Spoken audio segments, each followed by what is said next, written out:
Willkommen zu unserer zweiten Folge aus der Serie Hot Stuff. Die erste Folge ist bei euch sehr gut angekommen, also dachten wir uns, machen wir gleich eine zweite hinterher. Kurze Anmerkung, in den Kommentaren kam ab und zu, es wäre schön, wenn ihr auch mal günstigere Teile vorstellt. Ja, darüber machen wir uns Gedanken, aber nicht hier. Hier ist Hot Stuff, hier gibt es nur den heißen Scheiß, Teile, die man nicht jeden Tag in den Fingern hat. Deswegen fasse ich sie für euch heute an.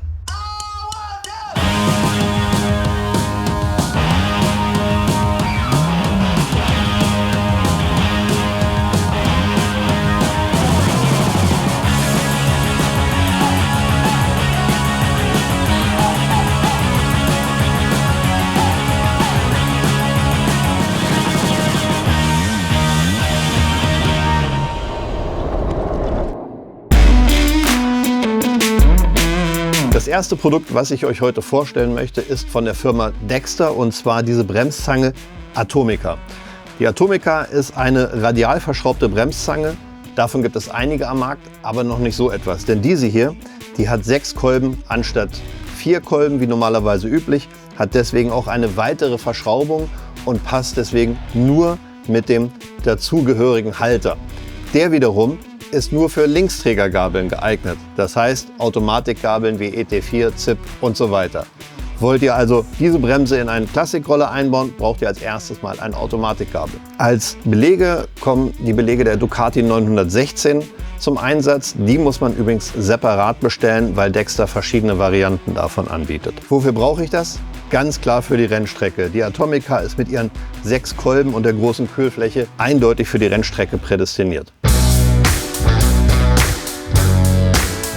Das nächste Produkt, das ich euch vorstellen möchte, beziehungsweise die Produktrange, das sind diese Felgensterne der Firma Six. Die haben wir zwar schon etwas länger im Programm, es kommen aber immer wieder neue Designs raus. Es gibt zum Beispiel Felgensterne, die so ganz schlicht aussehen und sehr leicht sind. Oder dieser Felgenstern, der so ein bisschen aussieht wie die Polini-Felge, lässt sich aber auf der anderen Seite montieren, sprich auch an PK- oder PX-Gabeln. Wofür brauche ich die Teile nun? Ganz klar, die Dinger geben eurem Roller einen einzigartigen Look und sind am besten auf der Custom Show zu Hause. Als nächstes stelle ich euch ein Federbein der Firma Carbone vor, beziehungsweise eine ganze Fahrwerkslinie, die sie unter dem Namen HTR auf den Markt gebracht haben. Und zwar sind das voll einstellbare Federelemente. Hier kann man die Druckstufe verstellen, Zugstufenverstellung, Federvorspannung und auch noch eine progressiv gewickelte Feder. Das Ganze, wie man das heute so macht, ist alles irgendwie schön CNC gefräst und schwarz. Wofür brauche ich das? Klar, wenn es voll einstellbar ist, ist es sicherlich auch auf der Rennstrecke zu Hause, aber ein gutes Fahrwerk ist niemals falsch und hilft auch auf dem Weg zur Arbeit oder auf dem Pass. Jetzt stelle ich euch Vergaser vor, nämlich den Smart Carb. Das sind Vergaser, die werden ohne Düsen eingestellt, nur über die Nadel bzw. das Rod. Aber eigentlich sind das alte Bekannte. Ein Video dazu können wir euch hier oben verlinken. Das Interessante an diesen hier, es ist eine neue Generation, nämlich die SC3, also der dritte Smart Carb Generation. Was jetzt wirklich anders ist, ist vor allem erstmal das Äußere oder die Herstellung. Sie sind etwas kompakter als die älteren Versionen. Vor allem sind sie aber etwas leichter zu produzieren. Sie bestehen aus wenigeren Teilen und deswegen werden sie schneller, leichter produziert und sind etwas günstiger als der SC2. Die eigentlich wirklich interessante News für uns ist aber etwas ganz anderes. Bisher gab es den Smart Carb nur in den Größen 26, 28 und dann erst wieder in den Größen 36, 38, 40. Jetzt gibt es endlich Smart Carb in den Größen 30, 32, 34. Wofür brauche ich das? Ganz klar, perfekt geeignet für unsere Roller. Denn gerade starke Touren- oder Alltagsroller mit gutem Tuning, so zwischen 30 und 40 PS, brauchen meistens Vergaser in exakt diesen Größen, also 30, 32, 34. Das hat bisher gefehlt und ist für uns eine sehr sinnvolle Ergänzung. Das hier ist eine Kurbelwelle, und zwar eine Kurbelwelle der Firma Benelli.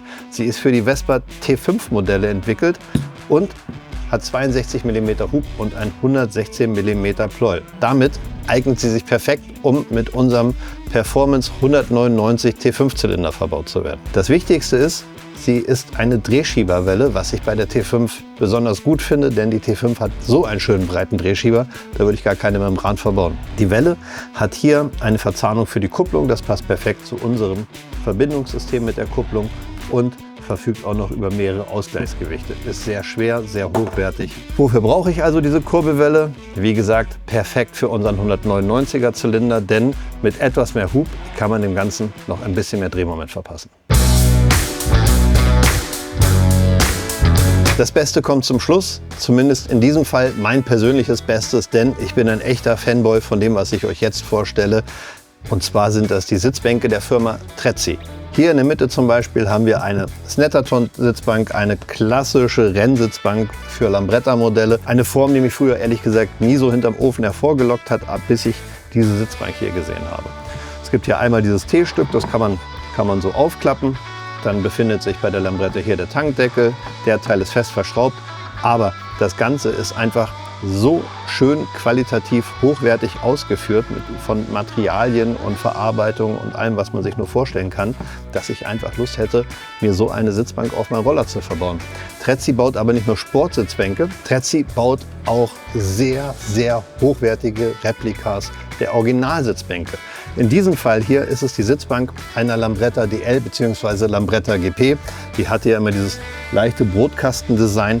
Das ist hier sehr, sehr detailgetreu und gut nachempfunden. Das ganze Ding wiegt, glaube ich, auch so viel wie eine Lambretta, weil einfach das Material so dick ist und so massiv ausgeführt und wirklich bis ins kleinste Detail richtig geil verarbeitet.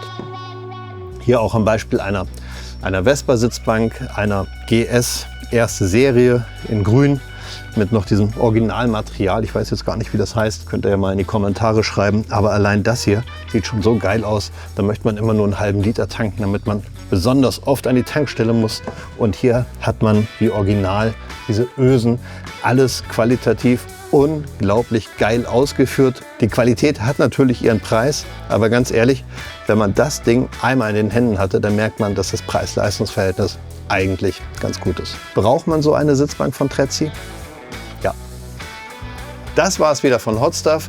Schreibt doch mal in die Kommentare, welches Produkt euch am besten gefallen hat. Oder noch besser, vielleicht habt ihr ja schon Erfahrung gesammelt mit einem dieser Produkte. Schreibt das auch gerne in die Kommentare. Wenn euch das Video gefallen hat, nicht vergessen, Bimmel drücken, Kanal abonnieren, Like da lassen. Bis zum nächsten Mal. Ciao.